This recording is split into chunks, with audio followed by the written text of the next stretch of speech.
Sejarah berdirinya Daulah Utsmani.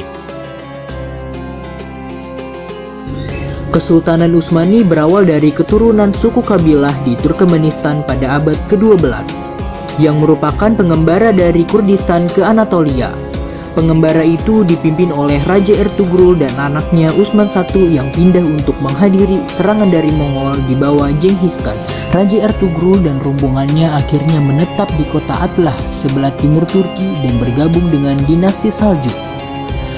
Mereka kemudian membantu dinasti Saljuk melawan Romawi hingga memenangkan pertempuran atas bantuan tersebut. Raja Ertugrul diberi hadiah sebidang tanah di Anatolia yang berbatasan dengan Romawi. Ia juga diberikan wewenang untuk meluaskan wilayahnya hingga mendekati Romawi. Setelah dinasti Saljuk runtuh, Utsman I mendeklarasikan berdirinya kerajaan Utsmani di Turki. Tokoh-tokoh Daulah Utsmani dan masa kejayaannya. Kemajuan peradaban Islam pada Daulah Utsmani dan kebangkitan Daulah Utsmani diperaksarai oleh Muhammad I berkat kecerdikannya yang dikaruniakan oleh Allah Subhanahu wa Ta'ala kepadanya. Muhammad I berhasil meredam perselisihan putra-putra Bayazid. Bisa dikatakan bahwa Muhammad I adalah pendiri Daulah Utsmani periode kedua setelah membawa bangsanya berjuang kembali meraih kejayaannya. Daulah Utsmani sebagai daulah Islamiyah diakui kembali penguasa dunia dengan kemajuan peradaban dan ilmu pengetahuannya. Di antara penguasa daulah Turki Utsmani yang membawa kejayaan: 1. Muhammad I 817 sampai 824 Hijriah atau 1403 sampai 1421 Masehi. Muhammad I adalah putra bangsaudari Bayazid. Strategi Muhammad I adalah menjalin hubungan diplomatik dengan para penguasa Bizantium dan Venesia dengan maksud agar kedua negeri ini tidak mengganggu kerja utamanya, yaitu mendamaikan kekhalifahan Utsmani. Sultan Muhammad I adalah sosok yang sangat cinta kedamaian dan ilmu pengetahuan. Pada tahun 824 Hijriah, Sultan Muhammad I meninggal dunia di kota Urnah dalam usia 43 tahun. 2. Murad II 824 sampai 855 Hijriah atau 1421 sampai 1451 Masehi. Murad II menggantikan ayahandanya Murad I pada usia yang masih 18 tahun. Prioritas utama perjuangannya adalah merangkul kembali daerah-daerah yang terlepas dari Daulah Utsmani sebelumnya, yaitu daerah Asia Kecil, Saloniki, Albania, Valak, dan Hongaria. Sultan Murad II membuat istana penguasa bernuansa akademis. Hal tersebut dilakukan agar kegiatan keilmuan tetap berkembang pada zamannya. Sultan Murad II menghembuskan nafas terakhir pada tanggal 16 Muharram 855 Hijriah, bertepatan dengan tanggal 18 Februari 1450 Masehi di Adrianopel menjelang usia 47 tahun.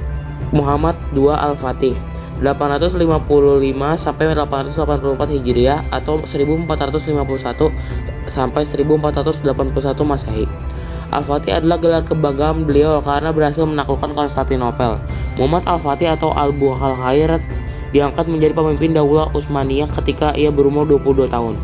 Muhammad Al-Fatih berusaha membangkitkan kembali sejarah umat Islam sampai dalam menaklukkan Konstantinopel sebagai ibu kota Bizantium. Muhammad Al-Fatih berhasil menguasai Konstantinopel dengan perencanaan dan persiapan yang matang dan juga strategi yang baik.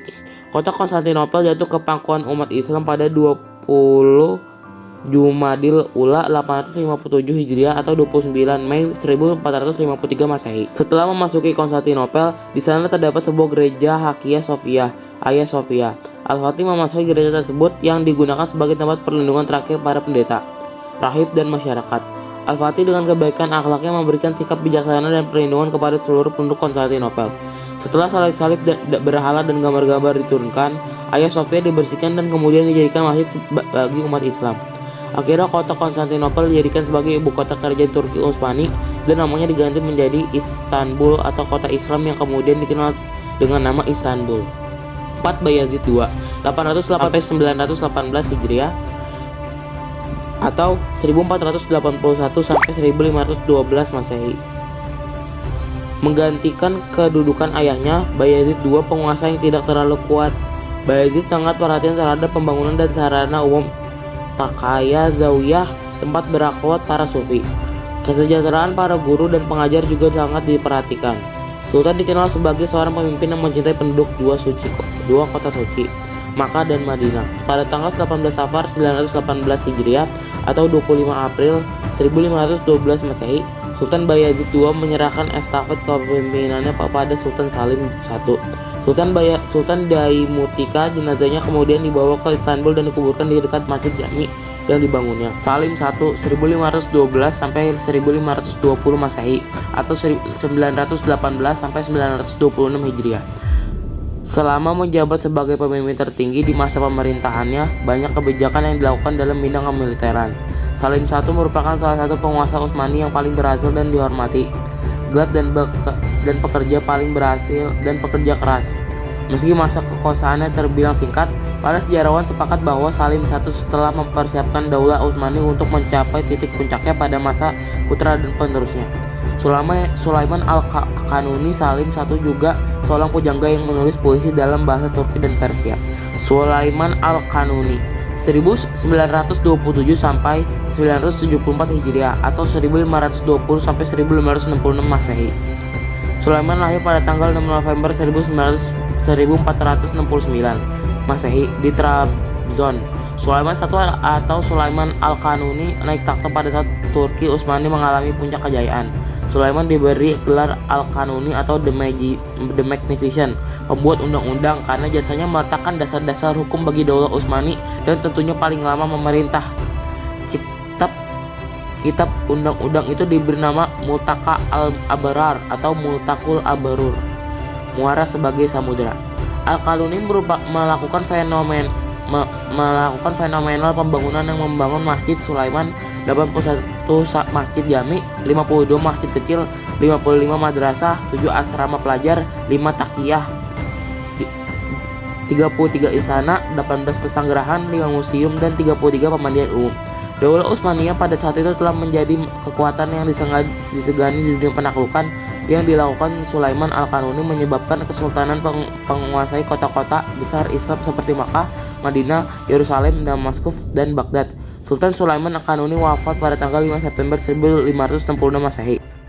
Peninggalan sejarah Daulah Utsmani. Kesultanan Ottoman atau Turki Utsmani ini berhasil mengepalkan sayap hingga sepertiga luas dunia. Bangunan-bangunan bersejarah yang ada di semenanjung Anatolia ini menjadi saksi bisu kejayaan Islam di benua Eropa. Berikut adalah peninggalan-peninggalannya. Yang pertama adalah Hagia Sophia. Hagia Sophia baru saja dirubah fungsinya dari museum menjadi masjid. Pada masa Presiden Recep Tayyip Erdogan, Hagia Sophia yang dalam bahasa Latin bernama Sancta Sophia terletak di Istanbul, Turki. Hagia Sophia merupakan bangunan kuno bersejarah yang sangat indah dan besar dan juga menjadi properti Kesultanan Turki Utsmani yang menguasai Istanbul pada tahun 1453. Yang kedua, Istana Topkapi. Istana Topkapi adalah istana kediaman resmi Sultan Utsmani selama lebih dari 600 tahun yang berada di Istanbul. Pembangunan istana ini dimulai pada tahun 1459 atas perintah Sultan Mehmed II. Komplek istana terdiri dari 4 lapangan utama dan banyak bangunan-bangunan kecil. Selain sebagai tempat tinggal kerajaan istana, bangunan itu juga digunakan untuk acara-acara kenegaraan dan hiburan kerajaan. Yang ketiga, Blue Mosque. Masjid Biru atau Masjid Sultan Ahmed ini dikenal dengan interior yang dominan warna biru. Masjid ini dibangun antara 1609 dan 1616 atas perintah Sultan Ahmed I, yang kemudian menjadi nama dari masjid tersebut. Hal yang menarik dari Masjid Biru ini adalah karangan kaligrafi karya Said Qasim Laubari. Tanaman interior dan eksterior masjid dipenuhi oleh kaligrafi yang bernilai seni tinggi. Yang keempat, Mevlana Museum. Berada di wilayah Turki, tepatnya di pusat Anatolia, terdapat sebuah kota yang dinamakan Konya. Selama berabad-abad, banyak orang keluar masuk kota ini. Pada abad ke-13, nama kota ini makin dikenal ke mancanegara. Tepatnya pada nama kejayaan Seljuk Turki. Seorang sufi bernama Jalaluddin Rumi ikut andil dalam mengharumkan kota ini. Di kota Konya inilah tokoh tasawuf dan sastrawan Jalaluddin Rumi menghabiskan sebagian besar usianya hingga ia wafat. Grand Bazar. Kota Istanbul yang dulunya bernama Konstantinopel ini memiliki pasar tertutup yang tertua dan terbesar di dunia. Ya, itulah Grand Bazar atau Kapalikarsi. Di tempat inilah perdagangan antara dua kerajaan dunia bertransaksi. Grand Bazar menyajikan beragam pernak-pernik dan oleh-oleh khas Turki. Pasar ini telah berdiri sejak tahun 1455 pada pemerintahan Turki Utsmani dan bertahan hingga kini. Lokasinya terletak di komplek Kota Tua Istanbul, tepatnya di distrik Fatih yang jaraknya dekat dengan Masjid Biru dan Hagia Sophia.